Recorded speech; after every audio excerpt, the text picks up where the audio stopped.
चलिए अब centre of mass of uniform rod निकाल रहे हैं। अभी मैं जितने भी अभी शुरुआत में जो लूँगा वो यूनिफॉर्म ही लूँगा, मतलब एक समान ही रहेगा सभी में मास, ठीक है। जो नॉन यूनिफॉर्म होंगे उनके मैं क्वेश्चंस अलग से करा दूंगा आपको। अभी यूनिफॉर्म ले रहे हैं, तो यूनिफॉर्म रॉड इस तरह से रखा हुआ है, ठीक है, ऐसे ऐसे रखा हुआ है। इसका मास m है और लेंथ l है, तो इसका सेंटर मास कहाँ आएगा ये हमें पता करना है, ठीक। ऑल्दो हमें पता है कि कहाँ है इसका सेंटर मास, बिल्कुल सेंटर पे है, ये तो पता ही होता है, लेकिन फिर भी इसको कैलकुलेट करके देख लेते हैं। तो देखो क्योंकि इसकी सिमेट्री है, तो सिमेट्री है तो इसका मतलब इसका y सेंटर ऑफ मास क्या होगा, 0 होगा, x में ही लाई करेगा, तो केवल x की बात करेंगे। तो इसको मैं 0 मान लेता हूँ, 0 0, y तो आएगा ही नहीं क्योंकि ये सिमेट्री ऐसा हो रहा है, तो इसी लाइन में लाई करेगा। खैर ये भी मान लो कि ऊपर है ही नहीं, बहुत ही पतला सा है, तो y सेंटर ऑफ मास नहीं आएगा, ठीक है। तो आप कैसे करोगे, यहाँ से x डिस्टेंस पे जाकर एक dx एलिमेंट ले लोगे, ठीक है। तो ये जो तरीका बता रहा हूँ ना, ये आपको याद रखना है, किसके लिए करेंगे, नॉन यूनिफॉर्म के लिए यही तरीका करेंगे। वैसे तो इसमें l/2 आएगा, ये हमें पता भी है। तो dm क्या लिखोगे, dm, तो उसके पहले आपको लैम्डा चाहिए होगा, तो लैम्डा dx। लैम्डा क्या होता है, लैम्डा होता है मास पर यूनिट लेंथ, तो मास को लेंथ से डिवाइड कर लो, तो ये दिया हुआ था, ठीक है। तो अगर ये एक समान नहीं होगा, यूनिफॉर्म नहीं होगा, तो फिर m/l नहीं आएगा, वो कुछ और ही आएगा, लैम्डा चेंज होता रहेगा। तो फिर आपको यहाँ से शुरू करना है, जो मैं कर रहा हूँ, लैम्डा dx। अब लैम्डा की वैल्यू यहाँ रख देंगे, m/l dx। तो चलो dm तो हो गया, फिर क्या चाहिए, y, ये dm x आएगा यहाँ पे, तो x तो x ही रहा, y इंटीग्रेशन ऑफ dm। तो x सेंटर ऑफ मास क्या लिखेंगे, x centre of mass is integration dm x by integration dm, ठीक है। अब देखो ध्यान से, मैंने कहा था अगर यूनिफॉर्म होगा तो इसका आंसर क्या आ जाएगा, m आ जाएगा, तो इसको मैं बाहर ही ले लेता हूँ, इसको बाहर ले लिया, 1/m। अब dm की जगह क्या लिखोगे, m/l, m/l, ठीक है, और मास पर यूनिट लेंथ इंटू लेंथ, ठीक है ना। तो m/l इंटू dm आ गया, m/l dx, ये आ गया dm। अब x की जगह x रख दो, इसको इंटीग्रेट कर लेंगे तो x आ जाएगा। तो चलो x सेंटर ऑफ मास कैसे लिखेंगे, x centre of mass 1/m बाहर आ चुका है, 1/m बाहर आ चुका है। अब m/l भी कांस्टेंट है, वो बाहर आ गए, तो m/l भी बाहर आ गए, अंदर क्या रह गया, केवल x dx। अब आप लिमिट लगा दो, 0 से लेकर कहाँ लेके चलना है, l तक, ऐसे ऐसे ऐसे ऐसे छोटे छोटे छोटे छोटे छोटे छोटे मासेस को आपको कहाँ तक जोड़ लेना है, l तक। तो x इक्वल्स टू l तक लेके जाना है, mm कैंसिल हो गए, तो ये 1/l आ गया। इसका आंसर क्या आ जाएगा, x²/2। इसकी लिमिट रख दो 0 से l, तो l की वैल्यू रखोगे तो क्या आ जाएगा, l²/2l, l और l कैंसिल हो गए, तो x सेंटर ऑफ मास कितना आ गया, l/2। तो ये तो हमें पता भी था कि सेंटर पे ही लाई करेगा, तो मैं इसमें बहुत नई बात कुछ नहीं सिखाया बस ये कि कैलकुलेट कैसे करेंगे अगर ये यूनिफॉर्म नहीं होगा तो। तो मैं एक एग्जांपल ही ले लेता हूँ, ठीक है, इसको आप लिखो, लिख लिया होगा आपने। अब मैं नॉन यूनिफॉर्म के लिए लेके चलता हूँ, नॉन यूनिफॉर्म एग्जाम्पल लेते हैं कि lambda is equals to 3x, ठीक है। तो ऐसे वेरी कर रहा है, इसका मतलब जैसे जैसे x बढ़ेगा वैसे वैसे इसका मास भी चेंज होता जाएगा, ठीक है। तो लैम्डा इक्वल्स टू 3x दिया गया है और मास m है, टोटल मास m और l ऐसा ही है कुछ, ठीक है, लैम्डा दिया हुआ है। अब आप शुरू करोगे यहाँ से, सब कुछ वैसे ही शुरू होगा, तो dm क्या लिखोगे, dm लिखोगे लैम्डा dx। अब लैम्डा क्या होगा, 3x dx। तो पहले तो आपको इंटीग्रेशन dm निकालना पड़ेगा, है ना, तो इसको सॉल्व कर लेते हैं। तो इंटीग्रेशन dm क्या हो गया, इंटीग्रेशन 3x dx, ठीक है, ठीक है। देखिए अब आपको क्या करना है, ऐसा एक और बात बता देता हूँ कि इसकी यूनिट है केजी पर मीटर, ताकि एक मीनिंगफुल बने, ठीक है।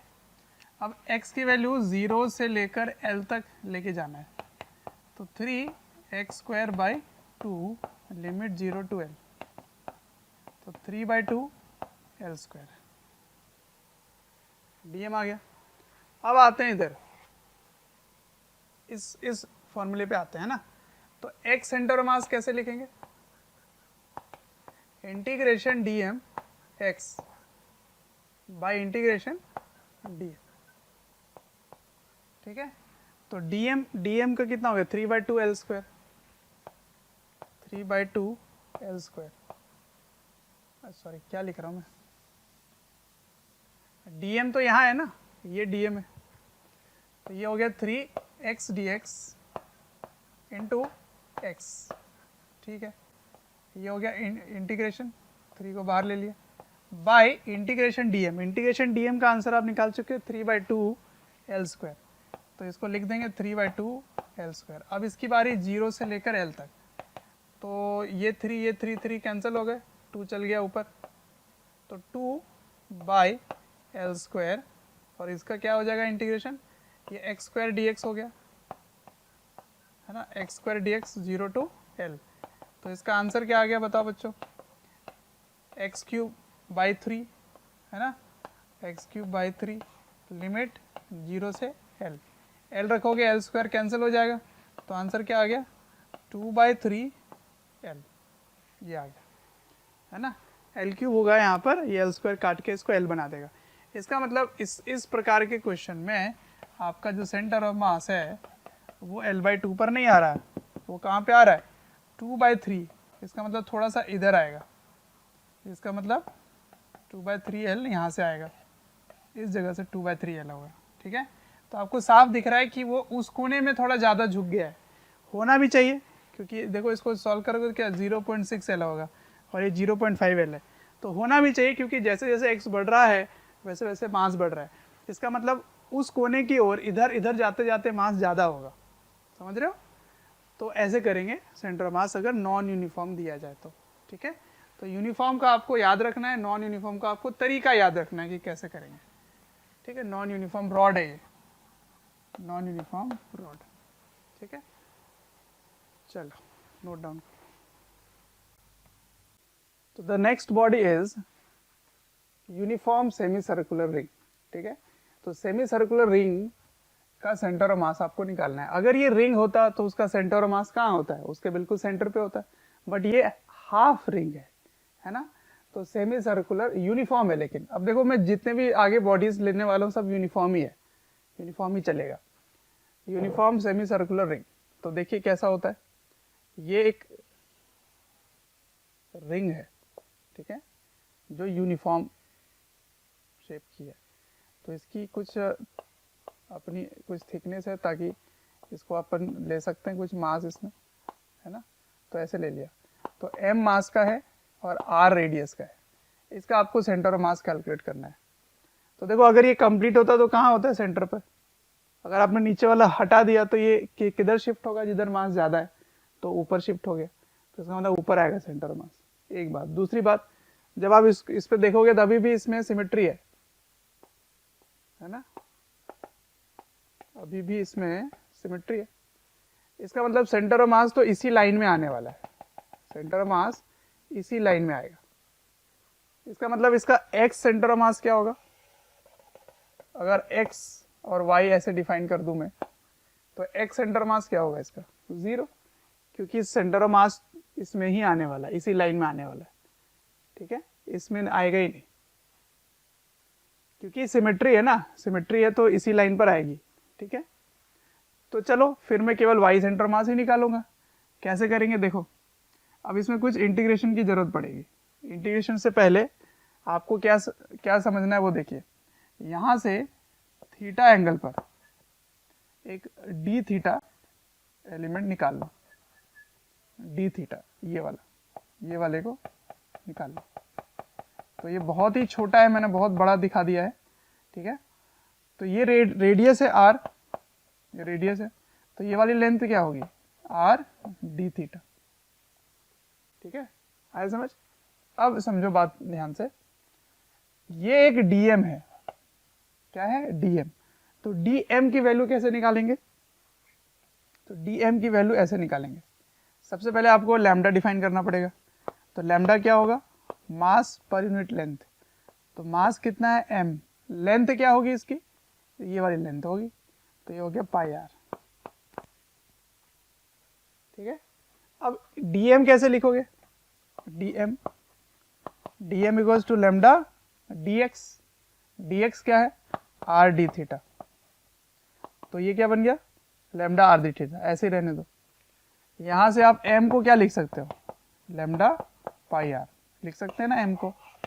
ठीक है, अब सुनो, इस dm का y क्या है? ये तो y होगा, है ना? तो what is this y? This y r, ये थीटा है।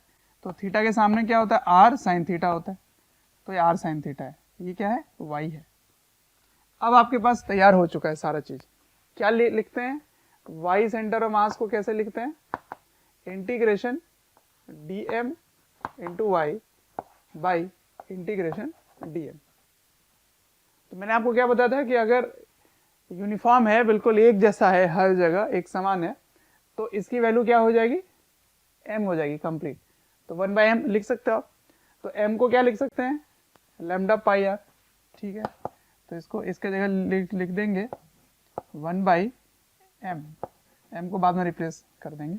y की वैल्यू क्या है? y लिख लेते हैं यहाँ पर, y equals to r sine theta. ठीक है, तो dm के जगह रख दो ये वाली value, lambda r d theta, और y की जगह क्या लिखेंगे? R sine theta. ठीक है, अब इसको इंटीग्रेट करना है, तो इसके जगह मैं लिख दूंगा ये वाली वैल्यू, लैम्डा पाई आर, और यहां से लैम्डा आर को, आर स्क्वायर को बाहर निकाल लेंगे। तो लैम्डा आर स्क्वायर, ये दोनों मल्टीप्लाई हो गए, आर स्क्वायर हो गए, बाई लैम्डा पाई आर यहां से। तो इसलिए कर रहे हैं ताकि ये काट सके, ये कट गए। अंदर क्या रहा?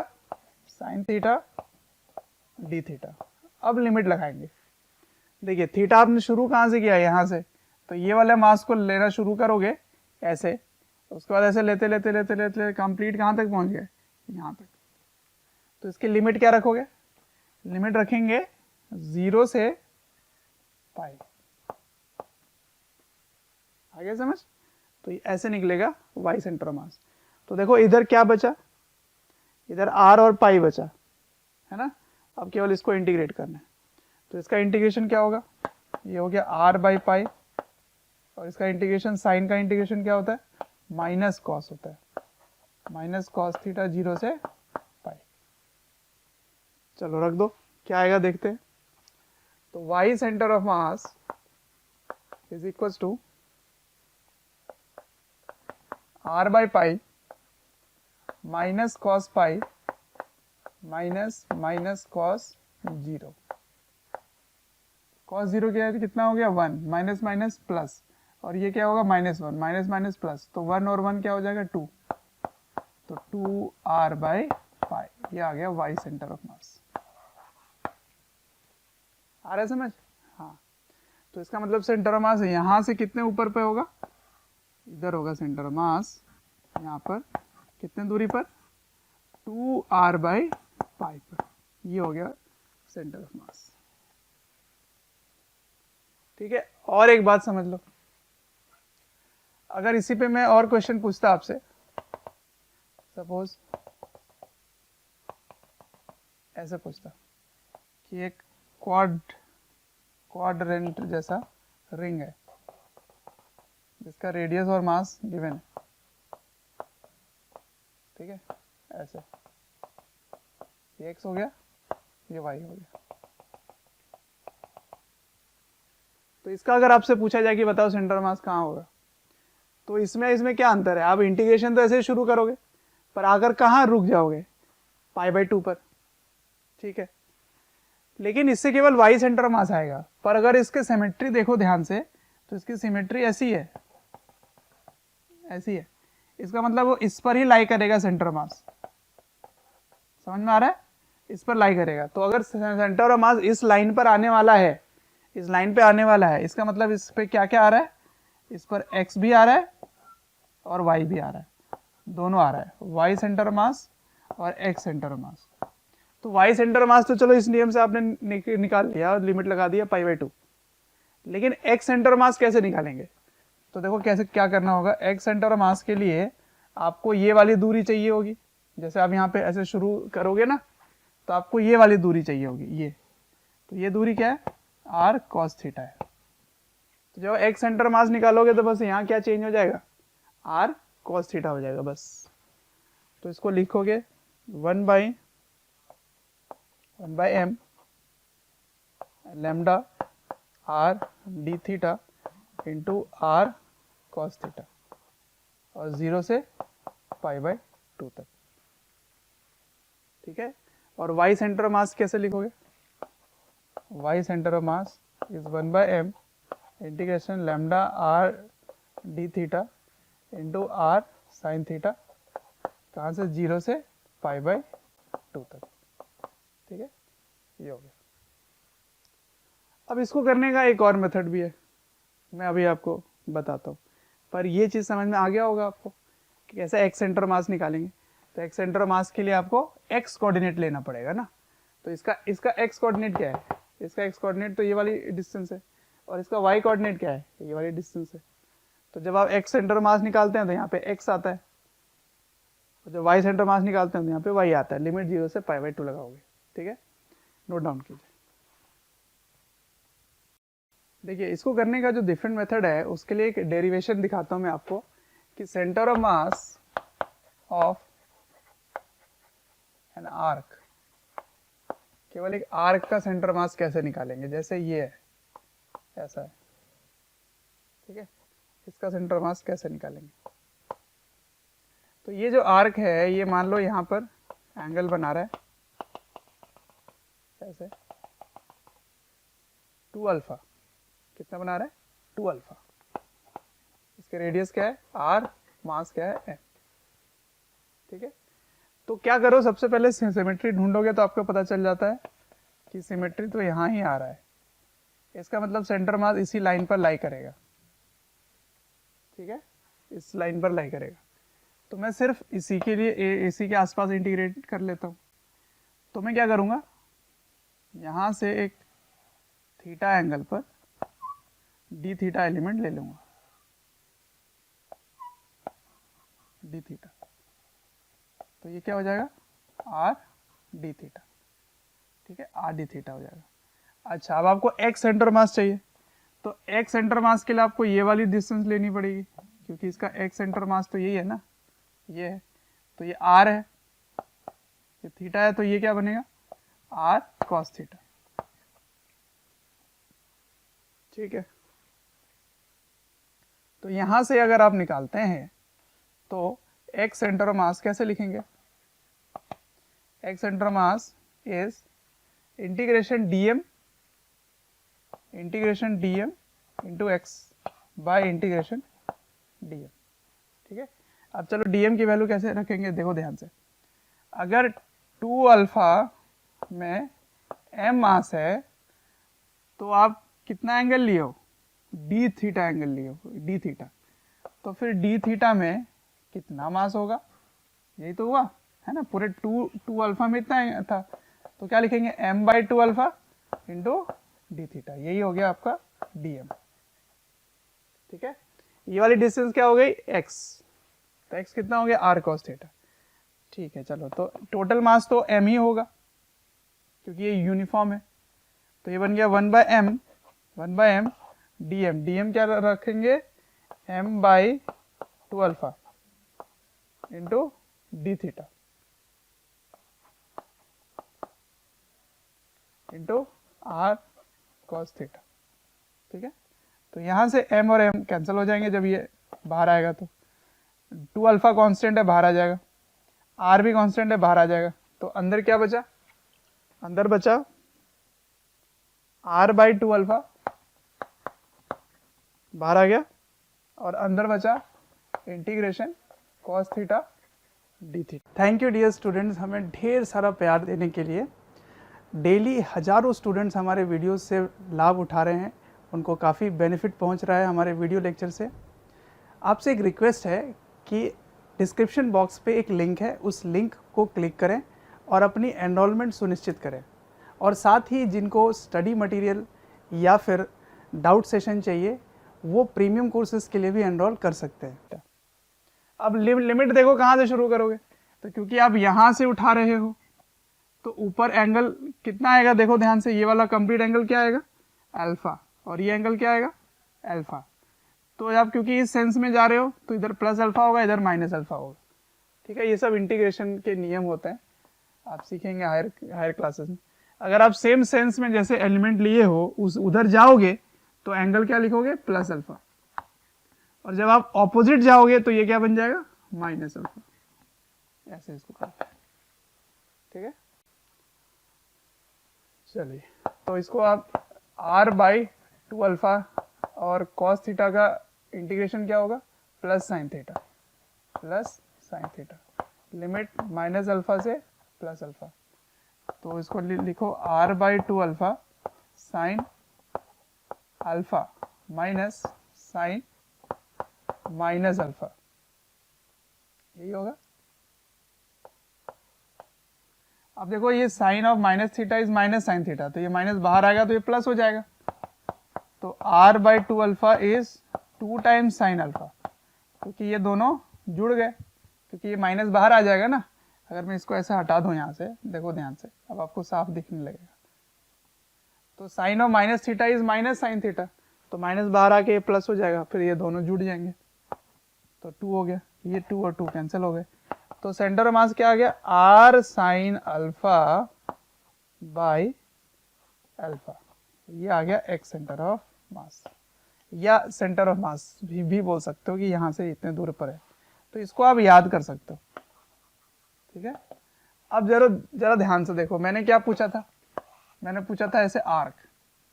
तो आपने ये जो आर्क है इसके कहाँ से, बिल्कुल सिमेट्री पे आपने डिस्टेंस निकाल के सेंटर मास निकाला है।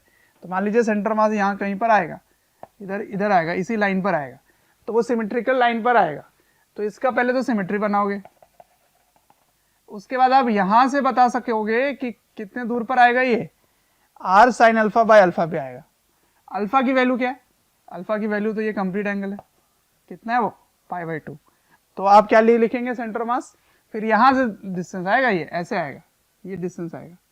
ठीक है, तो इसको लिखोगे, r लिख देते हैं, चलो r cm क्या होगा, ये होगा r साइन, पूरे एंगल का आधा है, देखो कंप्लीट एंगल आपने 2 अल्फा लिया, पर यहाँ पे अल्फा आया तो हाफ आया है, ध्यान रखना इसको। तो साइन पाई बाई 2 का आधा क्या हो गया, पाई बाई 4, बाई उतने ही एंगल से डिवाइड कर दो, पाई बाई 4।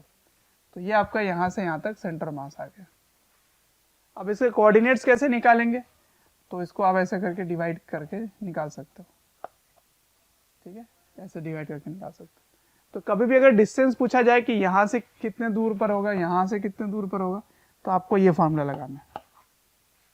ठीक है, कोई भी एंगल हो जाए, आप ये चीज उसमें भी लगा सकते थे, देखिए ध्यान से, ये वाला जो रिंग आया था ऐसे, तो क्या ये इसका सिमेट्रिकल लाइन है, हाँ बिल्कुल है। तो मैंने कहा था सिमेट्री से इतने डिस्टेंस पर आएगा। अब बताओ इसका एंगल कितना है, कंप्लीट एंगल कितना एंगल है, पाई, पाई का आधा डाल देना है आपको, है ना। तो पाई का आधा डालोगे तो पाई बाई 2 होगा, तो साइन पाई बाई 2 कितना हो गया, 1। यहाँ पाई बाई 2 डालो तो आ गया, देखो कितना आ गया, r बाई पाई बाई 2। तो पाई बाई 2 करोगे तो पाई बाई 2 आ गया, देखो एक बार में आंसर आ गया। तो इसको आपको याद रख लेना है, हर जगह काम आएगा ये। ठीक है, तो एंगल आपका चेंज होगा, यहाँ पर आप क्या डालोगे, alpha, alpha is equal to pi by 2 डालोगे, because 2 alpha equal to pi आ रहा है, यही किया मैंने। ठीक है, तो ये सब कुछ छोटे छोटे पॉइंट्स हैं जो आपको कॉम्प्लिकेटेड क्वेश्चन में काफ़ी हेल्प पहुंचाते हैं। ठीक है, तो बार बार इंटीग्रेट करने की जरूरत नहीं पड़ेगी। इनफैक्ट आपको ये फॉर्मूला अगर याद हो जाए रिंग का तो बहुत अच्छी बात है, लेकिन अगर कोई एंगल पे आ जाए तब प्रॉब्लम आ सकता है। जैसे अगर यही मैं 60 डिग्री पे दे देता, या 120 डिग्री पे दे देता है ऐसे, तो फिर इंटीग्रेट करके क्यों टाइम वेस्ट करना। उसके रिजल्ट याद रखने का क्या तरीका है, r sine alpha by alpha. Alpha क्या है, हाफ एंगल है, आर्क का हाफ एंगल है, ये ध्यान रखना कि alpha is half angle of arc. ठीक है, चलिए नोट डाउन कर लीजिए। अगला है सेमी सर्कुलर डिस्क। डिस्क क्या होता है, तो सेमी डिस्क मैंने लिख दिया है। पहले डिस्क मतलब समझते हैं क्या होता है। देखिए डिस्क ऐसा शेप है जो रिंग जैसा दिखेगा, लेकिन उसमें अंतर क्या होगा कि पूरे में भरा पड़ा है ना, अंदर में पूरे में मटेरियल भरा हुआ है, पूरे में मटेरियल भरा हुआ है। तो कुछ ऐसा है, ऐसे कंप्लीट भरा हुआ है। ठीक है, ऐसे कंप्लीट भर सकते हो।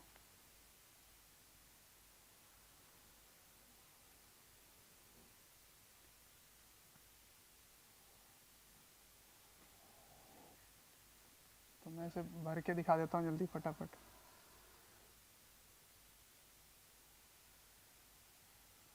जब मैं बना रहा हूँ ना, तो इस पे आप डायग्राम में भी देख सकते हैं कि कैसा दिख रहा है। ऐसा इसलिए कह रहा हूँ क्योंकि जब इसको आप इंटीग्रेट करेंगे उसमें आपको हेल्प मिलेगा।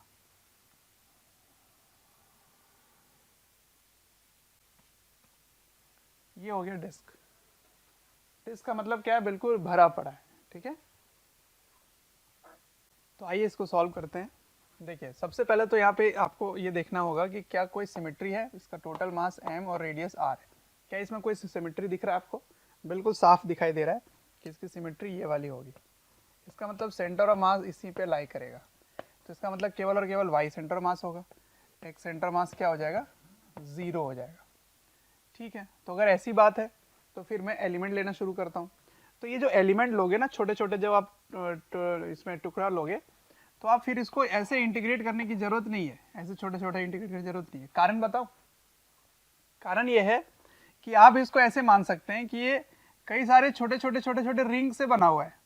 नहीं, इसको आप ऐसे मान सकते हो कि ऐसे एक छोटे छोटे रिंग से बना हुआ है, फिर इसके ऊपर और रिंग आ रहा है, मतलब ऐसे छोटा छोटा छोटे छोटे छोटे छोटे रिंग रिंग रिंग कई सारी रिंग से भरा हुआ है। तो मैं जब इसको डायग्राम बना रहा था तो देखो ऐसा दिख भी रहा है, देखो ऐसे रिंग बना है, फिर ऐसे रिंग बना है, कई सारे रिंग से बना हुआ है ना, सेम ही रिंग मतलब। तो ये मेरे लिए आसान हो गया। देखो कैसे, क्योंकि मैंने ये जो एलिमेंट लिया है ना, केवल इसका मुझे dm चाहिए और इसकी रेडियस में ले लेता हूँ यहाँ से। तो रेडियस मैंने ले लिया है स्मॉल r, एक रिंग मैंने लिया जिसकी रेडियस क्या है, स्मॉल r।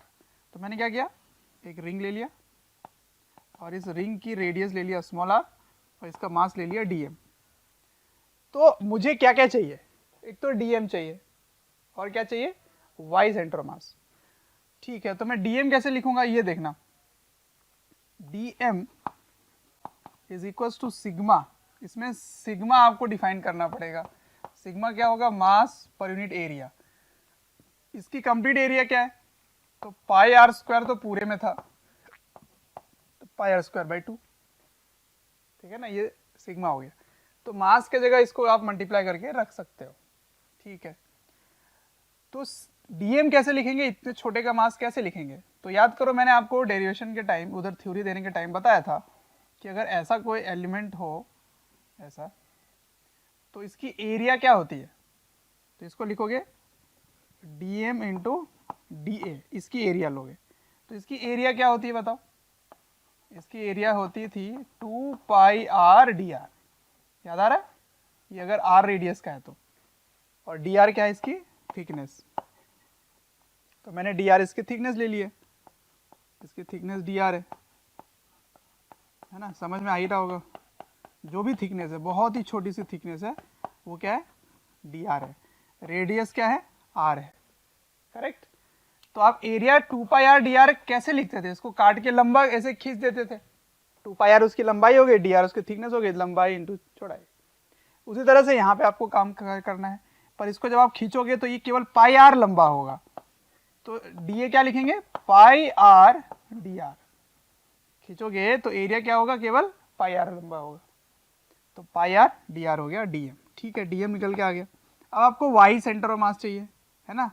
तो आपको याद है कि पहले मैंने जब डिराइव किया तो इसकी सेंटर ऑफ मास की वाई तो मुझे पता होती है। क्या होता है उसका वाई? इसका वाई होता है 2r बाई पाई, यही तो था। तो अगर मैं एक रिंग ले रहा हूं जिसकी रेडियस स्मॉल r है तो उसका y सेंटर ऑफ मास कहां पर आएगा? 2r बाई पाई पे आएगा। समझ में आया? तो अब मैं समझ सकता हूं कि जब मैं रिंग लूंगा ना तो मेरे लिए y सेंटर ऑफ मास, इसके लिए इसका सेंटर ऑफ मास जो है वो हो गया 2r बाई पाई। ठीक, तो इस पूरे मास को आप कहां मान सकते हो? यहां पर है। उसी तरह से फिर एक रिंग लोगे, उसका भी सेंटर ऑफ मास यहीं पर कहीं पर आएगा। तो अगर जीरो रेडियस से शुरू करेंगे तो ऐसे ऐसे ऐसे होते होते होते पूरी रिंग बन के तैयार हो जाएगी और मुझे डिस्क का सेंटर ऑफ मास मिल जाएगा। तो मैं इसी तरीके से इंटीग्रेट करूंगा। देखो कैसे, y सेंटर ऑफ मास कैसे लिखेंगे? क्योंकि ये यूनिफॉर्म है तो 1/m हो गया इंटीग्रेशन dm इंटू वाई। ठीक है, अच्छा dm की वैल्यू यहां से रखेंगे। dm की वैल्यू क्या हो जाएगी? Sigma pi R D R, और y क्या होगा? 2r by pi. ठीक है, और इधर आपका क्या था? मास। इधर आपका मास था, तो मास को यहां से क्या लिख सकते हो? देख लो, इसको इधर भेज दो, तो इधर भेजने पे क्या होगा? 1 बाई मास है, इसको मल्टीप्लाई करो तो sigma pi r square multiply हुआ बाई 2, तो 2 चला जाएगा ऊपर में। आया समझ? मास को मैंने यहाँ से रिप्लेस कर दिया 1/m को। चलो अब देखो, जब आप इसको सॉल्व कर देंगे तो कुछ चीज़ें हैं जो कैंसिल हो जाएंगी। क्या क्या देखते जाओ। एक तो पाई कैंसिल हो गया इसका यहाँ पे, उसके बाद 2 बाहर आ गया, 2 पहले से था तो 2 इंटू 2 4 हो गया। ठीक है, सिग्मा बाहर आ गया और यहाँ भी sigma pi r square, sigma और sigma cancel, 4 by pi r square तो यहीं रह गया। अंदर क्या आया? देखो अंदर आ गया आर स्क्वायर डी आर, ये इसके साथ मल्टीप्लाई हो गया। ठीक है, अब इसकी लिमिट कैसे शुरू करोगे? आपको रिंग बनाने कहाँ से शुरू करना है? बिल्कुल छोटा सा रिंग से कंप्लीट रिंग, कंप्लीट बड़ा वाला जो रिंग दिख रहा है, तो 0 से r तक। ठीक है, इंटीग्रेट करते हैं, आ जाओ साथ साथ। तो y centre of mass is equal to, इधर क्या बचा? 4 बाई पाई आर स्क्वायर, तो 4 बाई पाई आर स्क्वायर। इसका इंटीग्रेशन क्या होगा? r के पावर में 3 बाई 3। कहाँ से शुरू करेंगे? 0 से r, तो ये r के पावर में 3 हो गया, ये r स्क्वायर हो गया, तो 4 r cube by 3 pi r square. समझ में आया? लिमिट 0 रखोगे तो 0 ही हो जाएगा, ये कट गए कंप्लीट, यहाँ पे -2 हो गया। तो आपका क्या आ रहा है? वाई सेंटर ऑफ मास आ रहा है 4r पाई 3 पाई, ये आ रहा है y centre of mass. X centre of mass क्या होगा? एक्स सेंटर ऑफ मास हो जाएगा 0, क्योंकि आपका वाई एक्सिस में ही लाई कर रहा है सेंटर ऑफ मास। इसका मतलब इसका सेंटर ऑफ मास कहाँ लाई कर रहा है? 0,4r बाई 3 पाई पे। ठीक है, यहाँ सेंटर ऑफ मास आ रहा है। ठीक, तो डिस्क का सेंटर ऑफ मास कहाँ लाई करता है? इस लाइन पे लाई करता है। कितने डिस्टेंस पे लाई करता है? 4r बाई पाई पे लाई करता है। तो मैं इसको डायग्राम फिर से बना के दिखा देता हूँ। ये अगर डिस्क है, ऐसे डिस्क है, तो इसका सेंटर ऑफ मास कहाँ आएगा? यहाँ से कितने डिस्टेंस पे? ये डिस्टेंस पे 4 पाई 3r बाई पाई, यहाँ पे लाई करेगा। कंप्लीट मास को कहाँ मान सकते हो? इस जगह पे मान सकते हो। ठीक है, तो ये हो गई डिस्क की कहानी। ठीक है, डिस्क कुछ ऐसा है, बिल्कुल एक फ्लैट सरफेस है जिसमें रिंग, मतलब वो गोल जैसा घुमा हुआ है ना, वो फ्लैट सरफेस ही है, तो उसको आप डिस्क समझ सकते हैं। ठीक, एक सीडी समझ लो, सीडी ऐसे है, उसको बीच से काट दो, उसकी जबकि थोड़ी सी थिकनेस होगी। आपका कॉइन है ना, कॉइन, पतला सा कॉइन बिल्कुल ले लो, उसको बीच, वो एक डिस्क शेप है, उसको बीच से काट दो तो आधा कॉइन जो बनेगा वही है डिस्क। ठीक, नेक्स्ट शेप देखते हैं कैसे होगा। लो, तो अब मैं जो शेप ले रहा हूँ वो यूनिफॉर्म हॉलो हेमिस्फीयर ले रहा हूँ। हेमिस्फीयर का मतलब क्या है? आधा गोला, है ना, जो कंप्लीट बॉल होता है, फुटबॉल होता है, या हाँ फुटबॉल की ही बात हो रही है, उसको बीच से काट दो तो ऑल्दो हवा सब निकल जाएगा तो पचक जाएगा, पर ऐसा समझो कि वो एक प्लास्टिक का बॉल था जिसको आपने बीच से काट दिया, तो ऐसी शेप ही है, टेढ़ा है ना, कढ़ाई जैसा, कढ़ाई को उल्टा कर दो ऐसे, या कटोरा को उल्टा कर दो, वो शेप है, उसका सेंटर ऑफ मास कहाँ आएगा, उसके बारे में चर्चा करते हैं। आ जाओ। तो इसकी शेप कुछ इस तरह से है, यहाँ पर ऐसे है और ऊपर इस तरह से, ठीक है, समझ में आ गया होगा। तो इसकी जो रेडियस है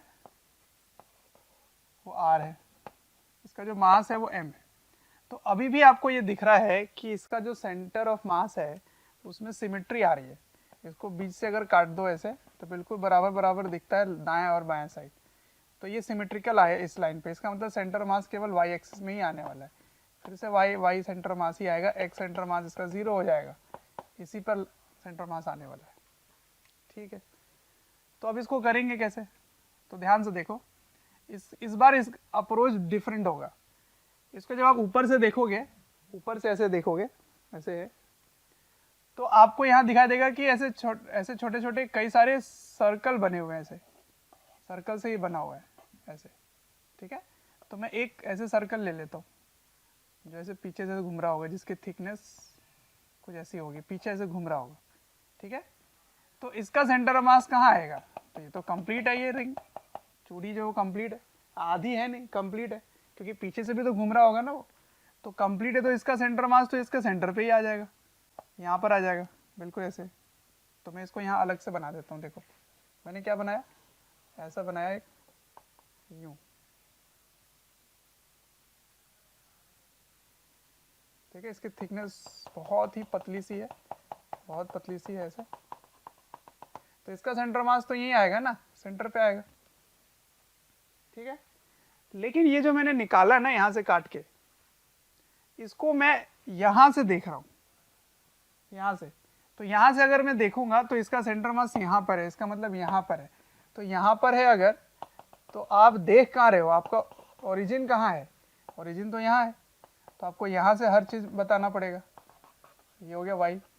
तो आपके लिए y कोऑर्डिनेट, सेंटर ऑफ मास का y कोऑर्डिनेट क्या हो गया, ये हो गया y कोऑर्डिनेट। ये क्या होगा, तो देखो ध्यान से, यहां पर आप इसको एग्जामिन कर रहे हो, ठीक है। तो ये थीटा एंगल हो गया, और ये जो थिकनेस है ये यहां पर डी थीटा बना रहा है। इसकी ये जो चौड़ाई है वो ऐसे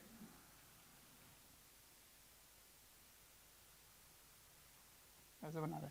तो यहां से आपने थीटा लिया और ये इसका डी थीटा हो गया। तो ये जो थिकनेस है ना, ये इस डी थीटा के अंदर आ रहा है।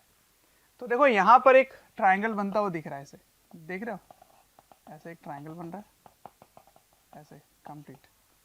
तो ये जो ट्राइंगल बन रहा है, इसमें इस छोटे से सर्कल का रेडियस क्या है, स्मॉल आर। इसकी वैल्यू इस कैपिटल आर के टर्म्स में क्या लिख सकते हो, देखो ध्यान से। यहाँ पर ऐसे एक ट्राइंगल जो बन रहा है, इसमें ये आपका कैपिटल आर है, ये स्मॉल आर है, और ये वाई है। तो इसको इसके भाषा में कैसे लिखेंगे, ये एंगल थीटा है, तो ये एंगल इधर थीटा है। तो ये थीटा है, तो 90 डिग्री थीटा के सामने वाला जो होता है वो आर साइन थीटा होता है। तो आर साइन थीटा हो गया ये, और ये क्या बन गया, आर कॉस थीटा, ठीक है। तो इसको क्या लिखोगे, आर कॉस थीटा, और वाई को क्या लिखोगे, आर साइन थीटा। तो चलो वाई मेरा निकल के आ गया। अब मुझे डीएम चाहिए। डीएम का मतलब क्या होता है, डीएम का मतलब डायरेक्ट मैसेज नहीं होता है, डीएम आजकल चल रहा है आप लोगों का भाषा में। तो ये जो डीएम है वो इतने में जो रेट मास है ना वो बताना है आपको। तो डीएम आओ निकाल लेते हैं। उसके लिए आपको सिग्मा डिफाइन करना पड़ेगा। तो सिग्मा क्या होगा, मास पर यूनिट एरिया। इसका एरिया क्या है, अगर कंप्लीट गोला होता, कंप्लीट अगर स्फीयर होता तो आप 4 पाई आर स्क्वायर लिखते, पर ये आधा है तो आप क्या लिखेंगे, 2 पाई आर स्क्वायर। तो ये हो गया सिग्मा। अब डीएम कैसे लिखेंगे, डीएम होगा इतने का मास। तो अब इसमें कंप्लीट लेना है आपको, तो आप लिखेंगे सिग्मा इंटू डी ए, और डी ए क्या होगा, 2 पाई आर डी आर, और आर की वैल्यू क्या लिखोगे, आर कॉस थीटा। तो 2 पाई आर डी आर आप लिख लेंगे और आर कॉस थीटा के टर्म्स में लिख लेंगे। लेकिन आपके लिए डी आर एक नया टर्म्स हो गया, ये है डी आर, है ना। उसको कैसे लिखोगे, तो डी आर को लिखेंगे इसके टर्म्स में, देखो ध्यान से, ये वाला डी आर कैसे निकलेगा, वो आर्क लेंथ है ना, छोटा सा वो इसके बीच में जो डिस्टेंस आ रहा है यही तो है। प्यारे बच्चों, जब मैं कमेंट सेक्शन में जाता हूँ तो कुछ ऐसे लाइन हैं, कुछ ऐसे कमेंट्स हैं जो काफ़ी कॉमन है, और वो ये हैं कि सर एक इस चैप्टर का इस टॉपिक के बारे में वीडियो बना दें, या इस टॉपिक को थोड़ा सा इलेबोरेट करके समझा दें। तो प्यारे बच्चों, मैं आपसे रिक्वेस्ट करना चाहता हूँ कि सबसे पहले तो हमारे चैनल को सब्सक्राइब करें और बेल आइकन को हिट करें। इससे क्या होगा कि कोई भी नोटिफिकेशन आप मिस नहीं करेंगे। मैं ये इसलिए कह रहा हूँ क्योंकि जिस टॉपिक के बारे में आप पूछ रहे होते हैं या आप रिक्वेस्ट कर रहे होते हैं, वो हमारे चैनल्स में ऑलरेडी वीडियोज़ हैं। आप अगर चैनल विजिट करेंगे तो प्लेलिस्ट भी बने हुए हैं, और प्लेलिस्ट से आप अपने जो डिमांड है, जो आपके पर्टिकुलर टॉपिक्स हैं, उनको आप विजिट करके पढ़ सकते हैं। तो इसको लिखोगे are d theta, are d theta. तो देख रहे हो कितनी कॉम्प्लिकेटेड इंटीग्रेशन आ रही है। तो एक एक चीज को समझना है आपको, बिल्कुल ध्यान से समझना है। तो मैं आर को रिप्लेस करूंगा कैपिटल आर कॉस थीटा से, डी आर को रिप्लेस करूंगा कैपिटल आर डी थीटा से, क्योंकि ऐसे इंटीग्रेट ही नहीं हो पाएगा। तो sigma into 2 pi r cos theta into d r क्या है वहां पे, आर डी थीटा। ठीक है, चलो अब इसको यहाँ पे यूज करते हैं, आ जाओ। तो सबसे पहले क्या लिखेंगे, सबसे पहले इसके फॉर्मूले को लिखेंगे। तो y सेंटर ऑफ मास क्या हो जाएगा, 1/m। क्यों कर रहा हूं मैं, क्योंकि यूनिफॉर्म है, एक समान है, बिल्कुल एक जैसा है। तो 1/m integration dm into y। ठीक है, बस यही हो गया। डिनोमिनेटर वाला तो मैंने बाहर ही ले लिया था। अगर यूनिफॉर्म नहीं है तो इसको नहीं ले सकते बाहर, है ना। तो यहां से m को क्या लिख सकते हो, सिग्मा इंटू 2 पाई r²। उसको रिप्लेस करते हैं, यहाँ पे आ जाओ। तो यहाँ लिख दिया आपने सिग्मा 2 पाई r²। ठीक है, dm की जगह यहाँ से रखेंगे, तो सिग्मा 2 पाई r और ये r, ये दोनों मल्टीप्लाई होकर क्या बन जाएंगे, r²। 2 पाई r² cos theta d theta, है ना, इंटू y। y क्या है, y है r साइन थीटा। तो अब इसको मल्टीप्लाई करके लिखोगे r साइन थीटा। तो एक नया इंटीग्रेशन आप फिर से सीखोगे, यहाँ पर देखना ध्यान से।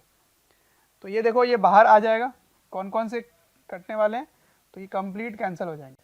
सिग्मा इंटू 2 पाई r², सिग्मा इंटू 2 पाई r² कैंसिल हो गए कंप्लीट। ठीक है, अंदर क्या बचा, अंदर बचा एक r, जिसको बाहर ले लेंगे, और क्या है, sine theta cos theta into d theta है। ठीक है, ध्यान से देखो, बिल्कुल ध्यान से।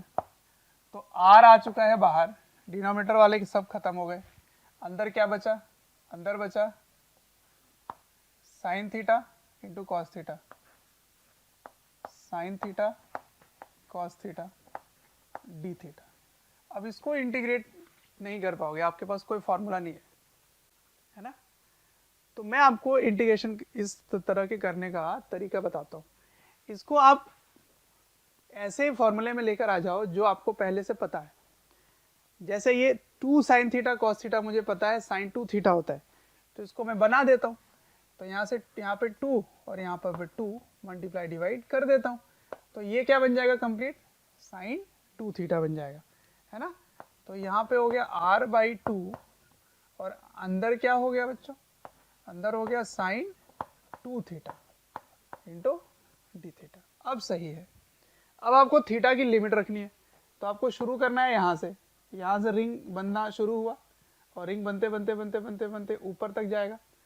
तो कितने डिग्री तक रोटेट करोगे, तो आपके दिमाग में आ रहा होगा सर ये कंप्लीट रोटेट होगा तो 0 से पाई होगा। नहीं, जब आप थीटा एंगल पे थे तो आप दोनों ही साइड कवर कर चुके थे। इसका मतलब आप अगर यहाँ से रिंग बनाना शुरू करोगे तो एक रिंग ऐसे बनेगी, फिर एक रिंग ऐसी बनेगी, फिर एक रिंग ऐसी बनेगी, फिर एक रिंग ऐसे बनेगी, फिर एक रिंग ऐसे बनेगी, ये ऐसे बन जाएगी। तो इसका मतलब आप यहाँ से यहाँ ही तो आए, यहाँ तक ही आए। जब आप यहाँ बनोगे रहोगे तो आपको तो यहाँ पे एक रिंग दिखाई देगा, और जब आप यहाँ रहोगे तो यहाँ रिंग दिखाई देगा। इसका मतलब कंप्लीट तो आपने कवर कर ही लिया। इसका मतलब एंगल आप कहाँ से कहाँ ले जाओगे, 0 से π/2, 0 से 90 डिग्री। ठीक है, तो चलो साइन 2 थीटा का इंटीग्रेशन क्या होगा, साइन का इंटीग्रेशन माइनस कॉस होता है और इसमें 2 मल्टीप्लाई में है तो उसको आप बाहर ले लोगे, मतलब डिवाइड कर दोगे, तो जो भी इसका कोफिशिएंट होता है वो डिवाइड हो जाता है। नियम देख लेना पीछे जो कैलकुलस चैप्टर मैंने पढ़ाया था आपको, आप देख सकते हैं। ये 2 थीटा जो है वो डिवाइड हो जाएगा, तो डिवाइड हो गया यहाँ पे, ठीक है, 1/2 हो गया और अंदर क्या आ गया माइनस कॉस थीटा, 0 से π/2, ठीक है। सॉरी यहाँ पे 2 थीटा है तो 2 थीटा ही होगा ना, 2 थोड़ी जाएगा यहाँ से, 2 यहाँ भी होगा और यहाँ पे आ जाएगा, ठीक है। तो साइन 2 थीटा का इंटीग्रेशन कॉस 2 थीटा और 2 यहाँ पे डिवाइड भी हो जाएगा, ठीक है। नियम अपना देख लेना, यहाँ मैंने a रख कर लिखवाया था, साइन ax dx का इंटीग्रेशन होता है 1/a माइनस कॉस ax, तो a तो यहाँ रहेगा ही। चलो सॉल्व कर लो, तो r/4 हो गया और यहाँ क्या रखोगे माइनस कॉस, इसकी वैल्यू यहाँ पे रख दो, तो cos 2 π/2 तो कैंसिल होके पाई हो गया, माइनस कॉस 0 रखोगे तो 0 ही बनेगा, है ना, क्योंकि 2 से मल्टीप्लाई हो गया किसी से, वो 0 ही रहेगा और ये पूरे में ब्रैकेट। तो ध्यान से देखो जरा, ध्यान से, बिल्कुल केयरफुली, बहुत ही केयरफुल होकर देखना है आपको। कॉस पाई की वैल्यू क्या होगी -1, एक माइनस पहले से है तो माइनस माइनस +1 हो गया, इसका आंसर क्या होगा 1, पर यहाँ माइनस माइनस मिलकर प्लस हो गए, इसका मतलब यहाँ भी +1 आ रहा है, यहाँ भी +1 आ रहा है, तो +1 क्या हो गया +2 हो गया। तो आप इसको याद भी रख सकते हो, इसका इंटीग्रेशन क्या होता है, इसका इंटीग्रेशन होता है 1 कंप्लीट का आंसर, क्योंकि आपने ये 2 बाहर निकाल लिया था ना, या केवल साइन थीटा 2 थीटा की बात करोगे तो 1/2 होता है, ऐसे समझ लो। इस पूरे का इंटीग्रेशन क्या होता है 1/2 और ये दोनों कैंसिल हो जाएंगे, है ना। चलो तो इसका आंसर आ गया, इस पूरे का आंसर आ गया 2, क्योंकि ये हो गया +1, ये भी हो गया +1, ये 2 है, ये r/4 है, तो आंसर क्या हो गया r/4 इंटू 2 कैंसिल हो गए, तो आंसर इज r/2। अरे ये तो बहुत ही आसान और सिंपल सा नंबर आ गया। तो सब कुछ आपको याद रखना है, इसको इंटीग्रेट बार बार करने की जरूरत ही नहीं पड़ेगी आपको। तो हॉलो हेमिस्फीयर, आधा गोला पूरा जो कंप्लीट है, वो जो कटोरे जैसा शेप का है, उसका सेंटर ऑफ मास कहाँ होता है, उसका सेंटर ऑफ मास होता है यहाँ से ऊपर, यहाँ से ऊपर कितने डिस्टेंस पे, इस रेडियस का आधा, बिल्कुल यहाँ पे r/2 पर सेंटर ऑफ मास आता है। बस ये याद रखना है आपको, बार बार इंटीग्रेट करने की जरूरत ही नहीं है। कैसे इंटीग्रेट हो रहा है ये मैंने आपको दिखा दिया, कैसे आया r/2 ये मैंने आपको बता दिया, ठीक है। तो देख रहे हो शेप चेंज हो रहा है और सभी का आंसर भी अलग अलग आ रहा है, तो कंफ्यूजन स्टार्ट होने लगेगा, इसलिए लास्ट में मैं एक समरी बना के दे दूंगा आपको। अब मैं इसी चीज को हॉलो के जगह सॉलिड कर दूंगा, भरा होगा, है ना, जैसे आप एक तरबूज को काट रहे हो, वाटरमेलन को काट रहे हो, तो पूरे में भरा हुआ है ना, पूरे में अंदर में भी भरा हुआ है, तो उसको कैसे करेंगे वो देखना है। तो बस अंतर ये होगा कि इसमें बिल्कुल एरिया को लिए थे, क्यों लिए थे, क्योंकि उसके पूरे सरफेस में मास डिस्ट्रीब्यूटेड है, इसलिए आपने सरफेस मास डेंसिटी लिया था। लेकिन अगर आप वाटरमेलन लोगे तो उसके पूरे वॉल्यूम में डिस्ट्रीब्यूटेड होगा, पूरे अंदर में भरा हुआ है ना, तो पूरे वॉल्यूम में अगर होगा तो इसको आपको वॉल्यूम मास डेंसिटी लेना पड़ेगा। रिंग में आपने देखा था तो उसमें उसके पूरे लाइन, मतलब उसके लेंथ में केवल मास था, इसलिए मैंने लैम्डा लिया था। यहाँ मैंने एरिया क्यों लिया, क्योंकि पूरे सरफेस में डिस्ट्रीब्यूटेड है, ठीक है ना। चलो नोट डाउन कर लो, फिर मैं सॉलिड अभी सॉल्व करता हूँ। ये करते हैं, इस बार सॉलिड हेमिस्फीयर है, मतलब पूरा भरा पड़ा है अंदर, ठीक है। तो यहाँ m और r है, फिर से आपको मैं वही चीज़ दिखाना चाहूँगा कि यहाँ पे सिमेट्री दिख रहा है, तो सिमेट्री होने का मतलब है केवल y एक्सिस में ही इसका सेंटर ऑफ मास आएगा, x सेंटर ऑफ मास 0 होगा, ठीक है, मतलब y एक्सिस में आने वाला है। अब इसको कैसे बनाएंगे, तो आप डिस्क में क्या किए थे, छोटे छोटे रिंग से आपने उसको बनाया था। यहाँ पर आप छोटे छोटे हेमिस्फीयर सोच सकते हो, ऐसे छोटे कटोरा बना हुआ है, बहुत सारे ऐसे हेमिस्फीयर से बना हुआ है ये। तो इसका मतलब अगर मैं एलिमेंट लूंगा, एलिमेंट यहाँ से लूंगा, तो अगर मैंने ऐसे एक एलिमेंट लिया ये वाला, तो ये जो एलिमेंट है ये इसकी शेप क्या होगी, इसकी शेप हेमिस्फीयर होगी, है ना, खोखला हेमिस्फीयर, ऐसे बनेगा। ऐसे छोटा सा, ठीक है, जिसकी रेडियस क्या होगी, जिसकी रेडियस स्मॉल आर हो गई, ठीक है, स्मॉल आर हो गई। अब इस स्मॉल आर रेडियस का मास क्या होगा ये देखना होगा। तो मेरे लिए क्वेश्चन क्या हो गया पता है, मेरे लिए क्वेश्चन हो गया कि एक स्मॉल आर रेडियस का, स्मॉल आर रेडियस का ऐसे खोखला है ऐसे,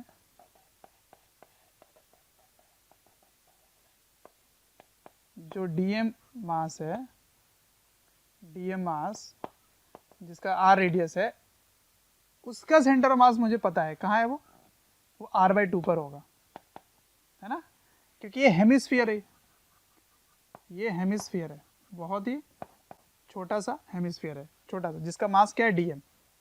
अब मुझे डीएम चाहिए क्योंकि वाई तो मैंने निकाल लिया, यही तो इसका वाई होगा, वाई क्या होगा, इसके रेडियस का आधा होगा। इसका मतलब आपको वाई सेंटर मास आप क्या लिखेंगे यहाँ पे, इसका सेंटर मास, इस पूरे डीएम का सेंटर मास कहाँ आएगा, r/2 पर, यहाँ पर आएगा।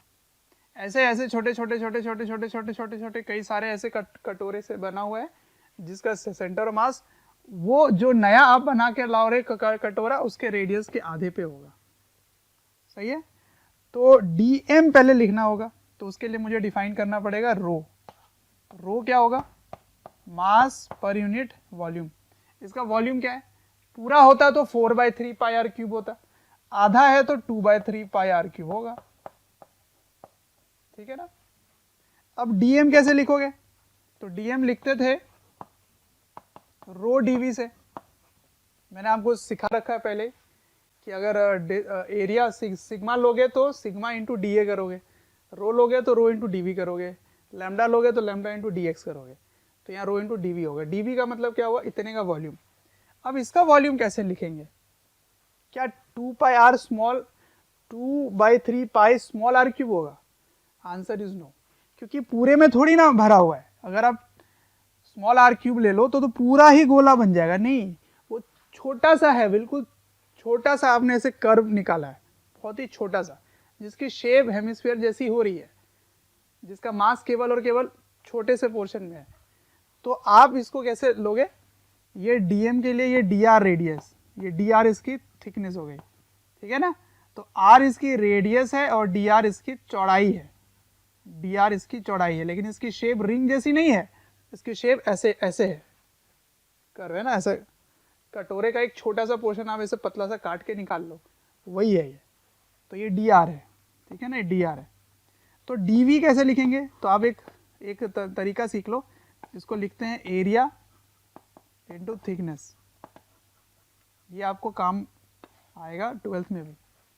एलिमेंटल वॉल्यूम कैसे लिखेंगे, एरिया इंटू थिकनेस। अब इसका एरिया क्या होगा, तो हेमिस्फीयर का एरिया तो मुझे पता है क्या होगा, हेमिस्फीयर का एरिया होता है 2 पाई आर स्क्वायर, ये एरिया तो मुझे पता है।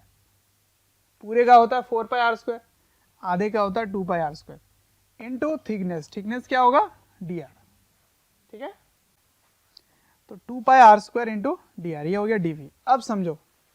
अब समझो मुझे डीएम रिप्लेस करना है, तो डीएम क्या लिखूंगा मैं, डीएम लिखूंगा रो इंटू डीवी। डीवी क्या हुआ 2 pi r square d r, ठीक है। अब मुझे y चाहिए, y क्या है r/2, ये y हो गया, ठीक है। तो आपको डीएम पता है, y पता है। अब आप कैसे निकालोगे सेंटर ऑफ मास, तो y centre of mass is integration of dm into y by, क्योंकि ये यूनिफॉर्म है, तो यूनिफॉर्म है तो इंटीग्रेशन dm को क्या लिखेंगे, m लिख देंगे कंप्लीट, क्योंकि यूनिफॉर्म है इसीलिए कर रहे हो, ये हर बार नहीं आएगा, नॉन यूनिफॉर्म में नहीं लिख सकते, आपको इंटीग्रेशन dm करना होगा।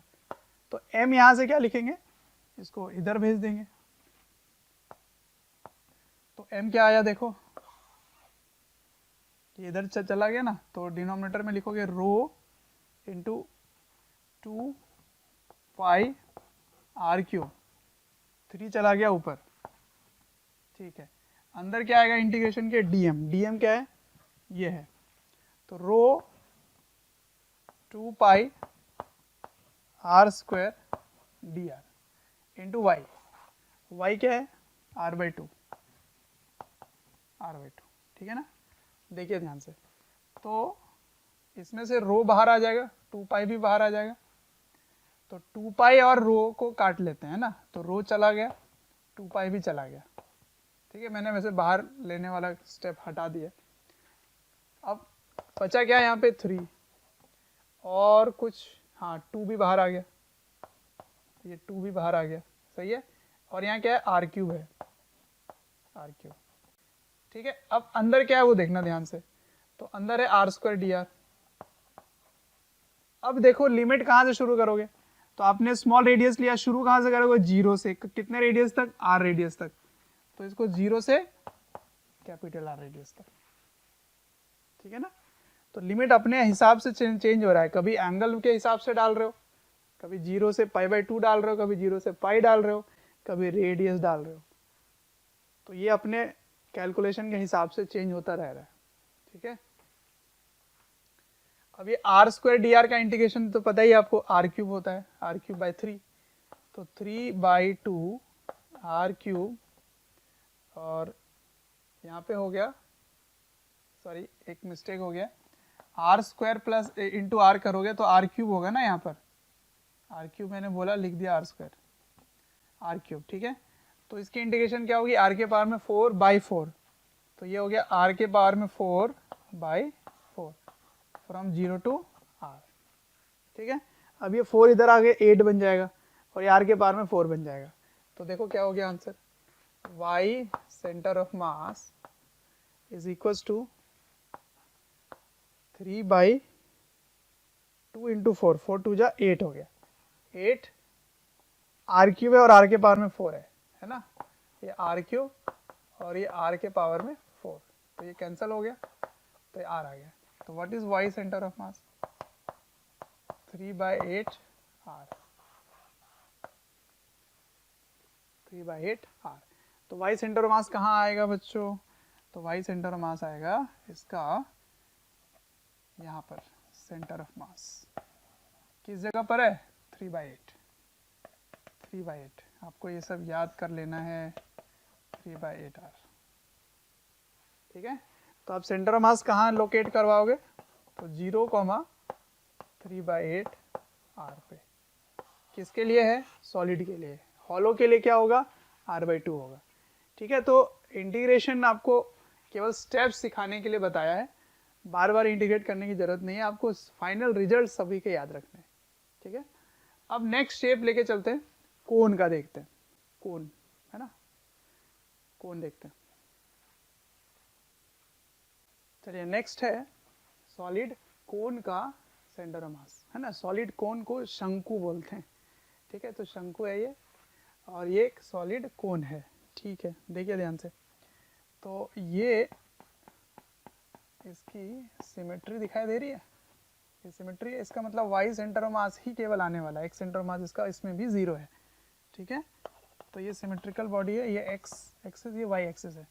तो सबसे पहले समझो यहाँ क्या दे रखा है, ये इसकी रेडियस है कैपिटल आर, और ये इसकी हाइट है कैपिटल एच। ठीक है, तो सेंटर ऑफ मास इस शेप का निकालना है जिसका टोटल मास m है। तो आपको दिख रहा है मास पूरे वॉल्यूम में ही डिस्ट्रीब्यूटेड है, इसके लिए हम आपको कौन सा एलिमेंट लेना होगा, वॉल्यूम, मास, डेंसिटी।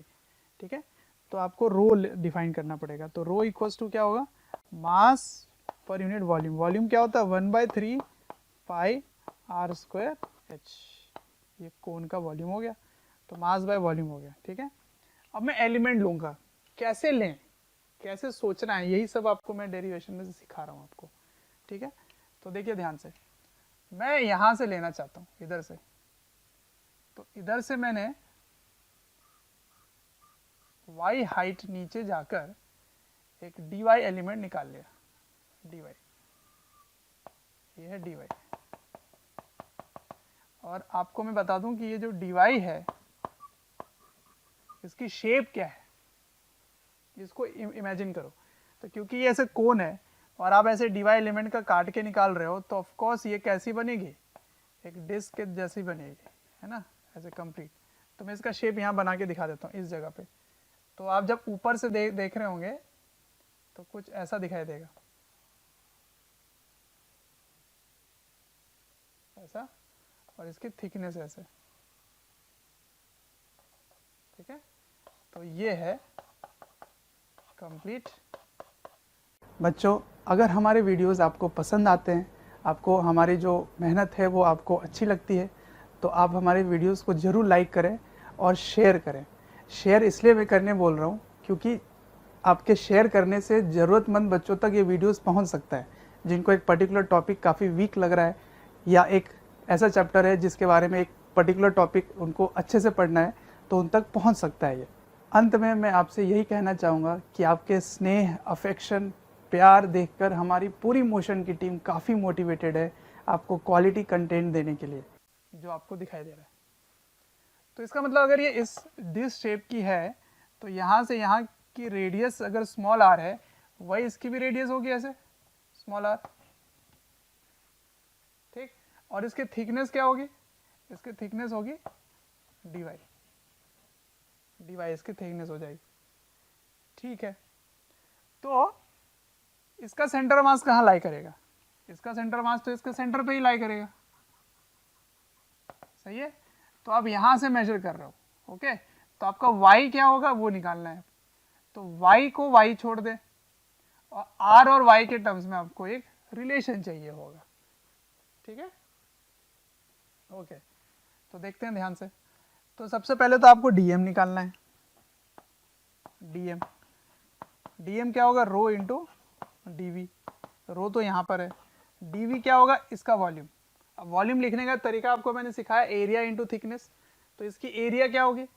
इसकी एरिया तो हो गई पाई आर स्क्वायर, और थिकनेस क्या होगा? dy। थिकनेस क्या हो गया? dy। पर ये इंटीग्रेट ही नहीं होगा क्योंकि यहाँ r है, यहाँ dy है। तो इसके लिए आपको r को y के टर्म्स में लिखना पड़ेगा। तो उसके लिए आपको थोड़ी सी यहाँ पे कंस्ट्रक्शन करनी पड़ेगी, कैलकुलेशन करना होगा, कुछ शेप आपको निकालना होगा। देखो ध्यान से। तो क्या यहाँ पे एक ट्राइंगल दिख रहा है? ये बड़ा सा, ऐसे बड़ा सा ट्राइंगल दिखाई दे रहा है। इसका नाम लिख दें क्या?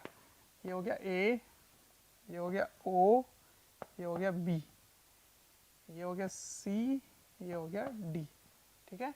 तो मैंने ट्राइंगल बनाया यहाँ पे, देखो ध्यान से, ऐसे बनाया। ये क्या है? ओ, ये क्या है? बी, ये क्या है? ए, और यहाँ पे मैंने ट्राइंगल बनाया जिसका नाम है सी, और ये है डी। तो सी डी की वैल्यू आर है, ओ बी की वैल्यू कैपिटल आर है, ए सी की वैल्यू वाई है, और ए ओ की वैल्यू एच है। देखो डायग्राम में समझ में आ रहा है? तो मेरा यहाँ पे कॉम्प्लिकेशन शुरू हुआ कि आर भी वेरिएबल है और वाई भी वेरिएबल है, पर ये इंटीग्रेट ही नहीं हो पाएगा। तो इसीलिए आर को वाई के टर्म्स में लिखना पड़ेगा। तो देखिए यहाँ पे आप सिमिलर ट्राइंगल का यूज़ कर सकते हैं या ट्रिग्नोमेट्री का यूज़ कर सकते हैं। तो ट्रिग्नोमेट्री में कैसे यूज़ करूँगा? ये जो थीटा है, इसका टेन थीटा क्या लिखोगे? तो टेन थीटा लिखेंगे आर बाई वाई, और इस बड़े से ट्राइंगल में टेन थीटा क्या लिखोगे? तो बड़े से ट्राइंगल में टेन थीटा हो गया आर बाई एच। तो दोनों तो बराबर ही होंगे। या अपना आप सिमिलर ट्राइंगल भी लगा सकते थे। क्या लगाते? This r by r equals to this y by h, है ना। सिमिलर ट्राइंगल भी यूज कर सकते थे आप। तो यहाँ से स्मॉल आर की वैल्यू क्या होगी? स्मॉल आर की वैल्यू हो गई r by h into y, ये आ गया, ठीक है। तो ये हो गया इक्वेशन नंबर 2, ये हो गया इक्वेशन नंबर 1। यहाँ से इसमें डाल दो। तो यहाँ डालने पर डी एम क्या हो जाएगा? Rho into pi into r by h का होल स्क्वायर, ये कांस्टेंट है, इंटू वाई स्क्वायर, है ना, दोनों का स्क्वायर हो जाएगा, इंटू डी वाई। ये हो गया डी एम। तो क्योंकि यूनिफॉर्म है, तो अब जब आप वाई सेंटर मास लिख रहे होंगे तो उस समय आप इसको मास को बाहर ले सकते हैं और integration of d m into y लिख सकते हैं। तो वाई के टर्म्स में ही बात हो रही है, तो इसको रिप्लेस करने की जरूरत ही नहीं है ना। वाई तो वाई रहेगा, बस आपको डी एम यहाँ पे लिखना पड़ेगा। डी एम क्या लिखेंगे? यहाँ से दे लिख लीजिए, और एम को रिप्लेस कर देता हूँ मैं यहाँ पे, एम। तो एम क्या होगा? यहाँ से देखो, ये पूरा इससे मल्टीप्लाई हो जाएगा, ठीक है। तो मल्टीप्लाई होगा, क्या बनेगा? रो, ये पूरा इससे मल्टीप्लाई करो, पाई आर स्क्वायर एच बाई 3 है, तो 3 चला गया ऊपर, और dm में यहाँ से रख लो, तो मैं बाहर निकाल लूँ इसको कांस्टेंट को, रो बाहर आ गया, पाई बाहर आ गया, ये भी कांस्टेंट है, ये भी बाहर आ जाएगा, तो r square by H square बाहर आ गया, वाई स्क्वायर डी वाई रहा, अंदर क्या रहा, वाई स्क्वायर डी वाई, लेकिन साथ ही साथ एक और y है, ये इसके साथ मल्टीप्लाई हो जाएगा।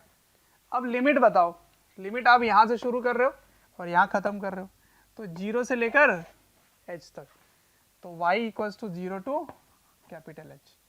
ठीक है, यहाँ से आप कैंसिल कर लीजिए, क्या क्या कैंसिल होगा, rho pi r square, rho pi r square, rho pi r square cancel, तो 3 बाई एच क्यूब हो गया ये, तो ये हो गया 3 बाई एच और एच मल्टीप्लाई होकर बन जाएगा एच क्यूब।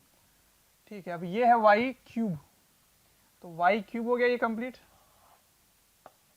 वाई क्यूब हो गया, तो वाई क्यूब डी वाई का इंटीग्रेशन क्या होता है, वाई के पावर में 4 बाई 4, 0 से h, समझ में आ रहा है।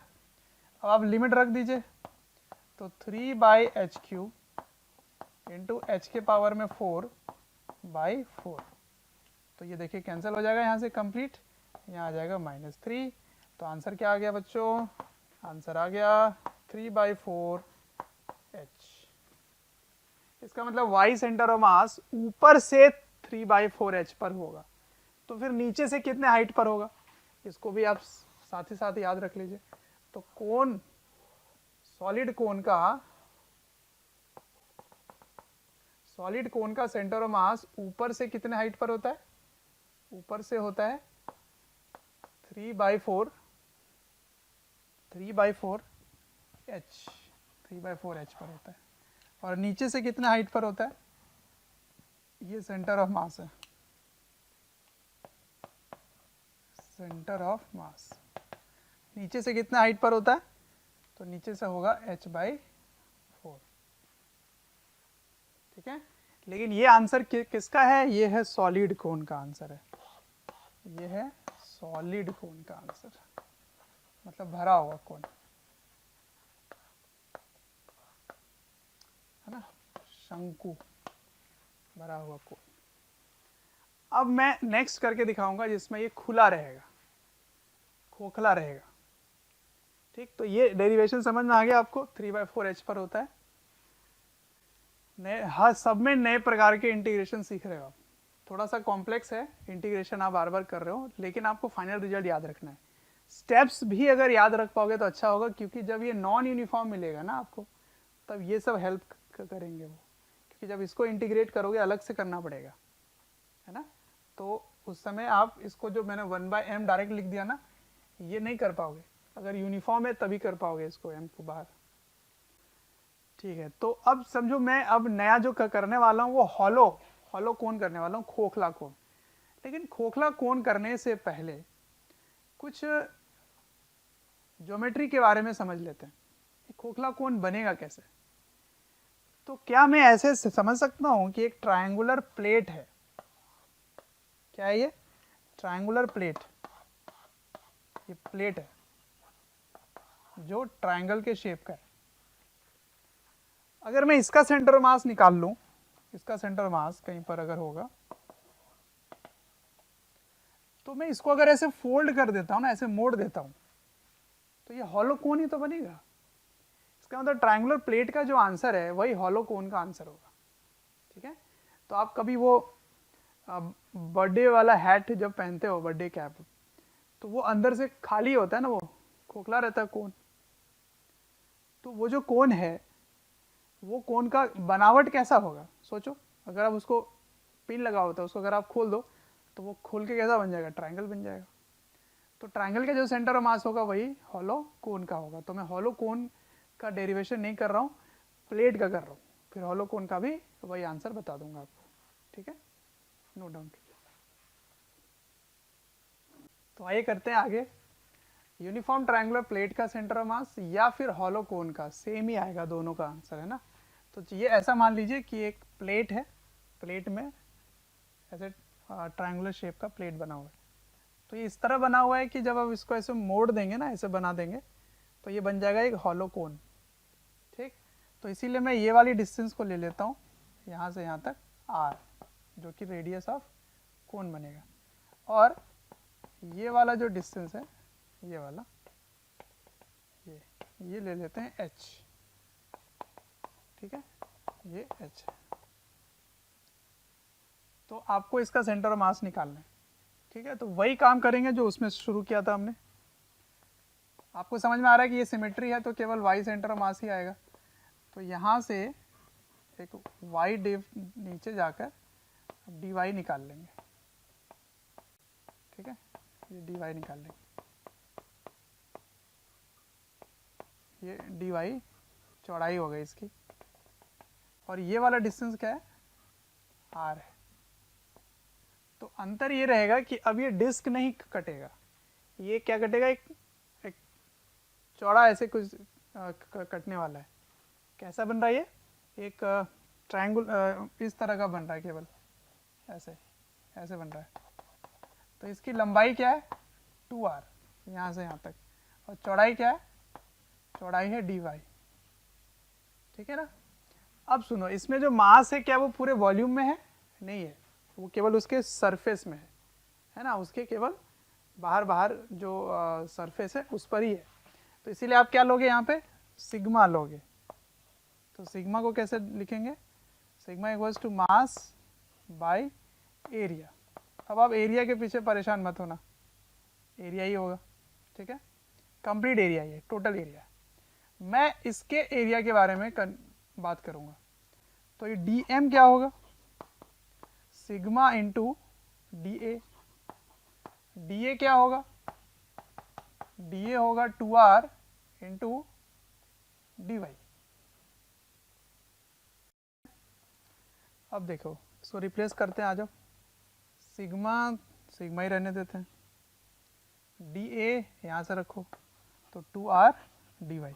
अब फिर से ये r है जो आपको परेशान करेगा इंटीग्रेट करने में। तो r और y के बीच में तो हमने रिलेशन निकाल रखा है अभी, याद करो, मैंने ऐसे ट्रायंगल लिया था एक, यहाँ पे r लिया था, यहाँ पे कैपिटल R लिया था, ये y लिया था, और ये h लिया था। तो क्या रिलेशन आया था, y यानी r बाई वाई, है ना, r by y equals to r by h। What is r equals to r by h into y. इसको यहाँ रख दीजिए। तो sigma into 2 into r by h into y d y. अब ये integrate हो सकता है, तो ये डी एम आ गया। तो ये छोटा सा ऐसे एलिमेंट का एरिया आ गया, ठीक है। अब सुनो, तो अब सुनो क्या मैं सुनाना चाह रहा हूँ यहाँ पे, कि अगर आपको ये लग रहा है कि एरिया में क्या लूँ, बस half into base into height, अगर आपको कंफ्यूजिंग लग रहा है क्योंकि ये चेंज हो रहा है, तो मैं जो बार बार इंटीग्रेशन डीएम को बाहर निकाल के एम कंप्लीट ले लेता था, अब मैं उसको इंटीग्रेट करके निकाल लूँगा। इसमें क्या है, तो इंटीग्रेशन डीएम कर लेते हैं। तो इंटीग्रेशन डीएम क्या आएगा, देखो इसका इंटीग्रेशन करने वाले हैं, तो ये सारे टर्म तो कांस्टेंट है, इनको बाहर ले लेते हैं। तो क्या होगा, 2 सिग्मा आर बाई एच बाहर आ गया, इंटीग्रेशन वाई डी वाई। कहाँ से शुरू करेंगे, 0 से h तक, ठीक। तो डीएम का इंटीग्रेशन क्या आ गया, 2 sigma r by h into y square by 2, y square by 2, 0 to h, ठीक है। तो क्या बन गया, 2 sigma r h into h square by 2, 2 cancel, h cancel. तो मैं इसको यूज़ करने वाला हूँ, sigma into r into h, ठीक है, sigma into r into h. अगर आपको नहीं, आपको इंटीग्रेशन से नहीं अगर क्या करना, क्योंकि देखो इंटीग्रेशन में क्या होता है, आपको कन्फ्यूजन ही नहीं होता है, आप इंटीग्रेट कर लो, अपना इंटीग्रेशन टोटल मास निकाल लो। कन्फ्यूजन अगर आपको ये लग रहा है कि एरिया क्या लेंगे, उसके लिए आपको ये इंटीग्रेशन कर लेना, अगर कन्फ्यूजन है तो। नहीं तो अगर आपको साफ साफ दिख रहा है कि एक ट्राइंगल बन रहा है, तो ट्राइंगल का एरिया ले सकते हैं half into base into height. तो आप इसको, बेस क्या बन जाएगा, ये 2r बन जाएगा बेस, सही है, बेस 2r, और हाइट कितना है, h। तो क्योंकि यूनिफॉर्म है तो आप इसको लिख सकते थे इसमें, तो m by half into base into height. तो ये 2r, 2 और 2 कैंसिल, तो m बाई आर एच आ गया, तो m equals to sigma r h आ गया, ठीक है। तो कंप्लीट मास आ गया, m equals to sigma r h, ठीक है। अगर आपको ये वाला मेथड पता होगा। हाफ इंटू बेस, बेस कितना है r, हाइट कितना है h इंटू सिग्मा, तो 2 और 2 कैंसिल हो गए। खैर ये तो डीएम की बात हो गई। अब आते हैं y, y तो वैसे ही रह गया, तो y सेंटर ऑफ मास क्या लिखोगे, 1/m या integration dm y bye integration dm। Integration dm का आंसर आपने निकाल लिया है, कितना आया सिग्मा आर एच, तो इसको लिख दोगे 1 सिग्मा आर एच। ठीक है, अब इसका इंटीग्रेशन करने वाले हैं, तो इंटीग्रेशन dm फिर से लिखना पड़ेगा आपको, तो क्या लिखोगे sigma into 2 into r by h, ये कांस्टेंट है, इनको बाहर कर दिया मैंने। अंदर में क्या है, अंदर में y और एक और y, तो वाई स्क्वायर डी वाई हो गया फ्रॉम 0 टू h, है ना, एक y ये एक y ये, तो वाई स्क्वायर हो गया। ठीक है, अब तो समझ गए होगे, काफ़ी बार कर चुके।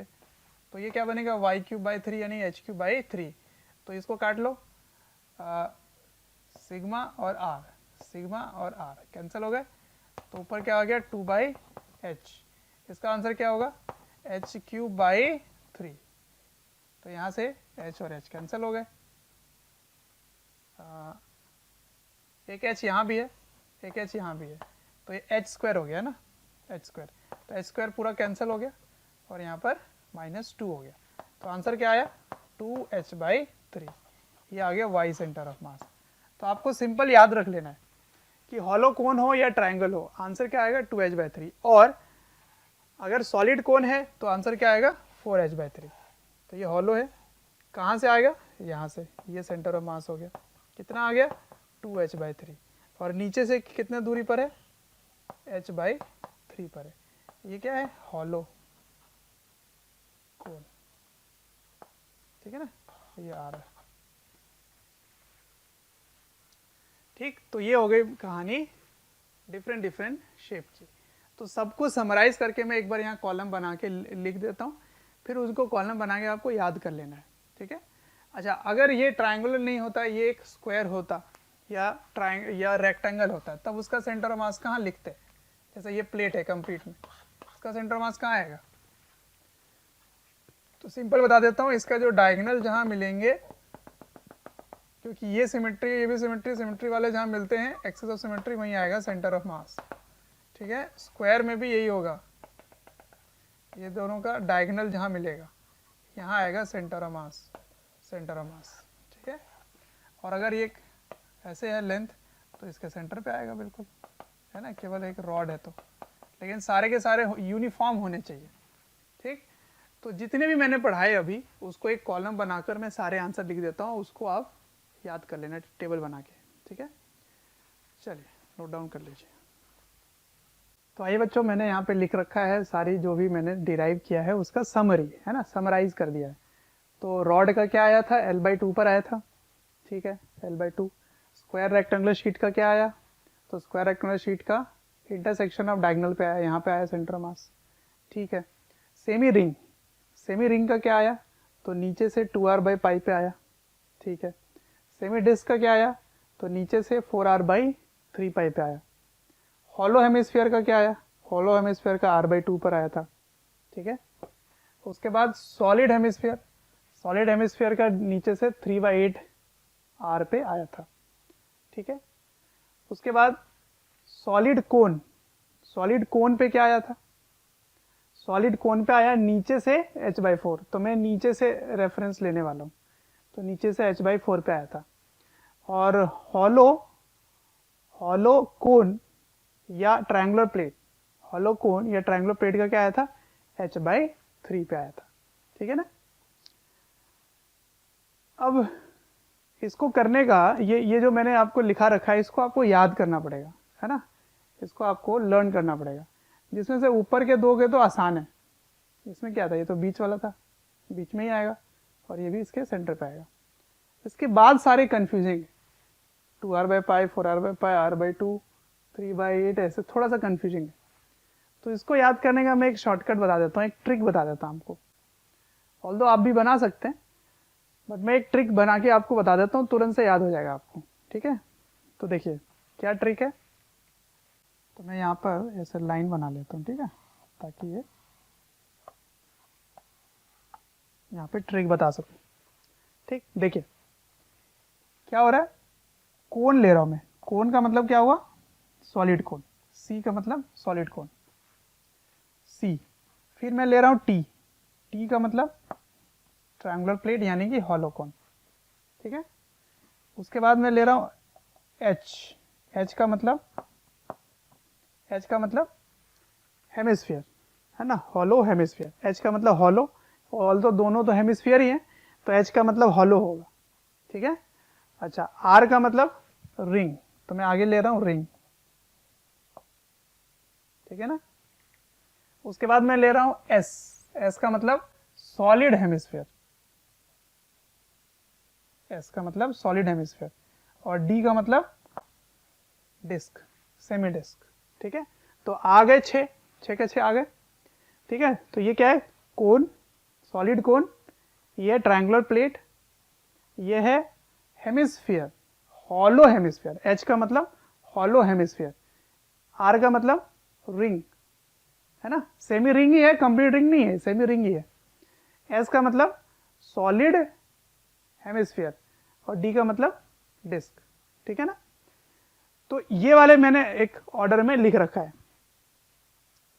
अब सुनो, क्योंकि आपको पता है कि ये कोन होगा, इसीलिए यहां पर क्या आना चाहिए, एच आना चाहिए। ठीक है, ये भी क्योंकि एक कोन है, इसलिए इसमें क्या आना चाहिए, एच आना चाहिए। ठीक है, एच एच, बाकी सभी में देखो आर आर आर आर है, आर आर आर आर।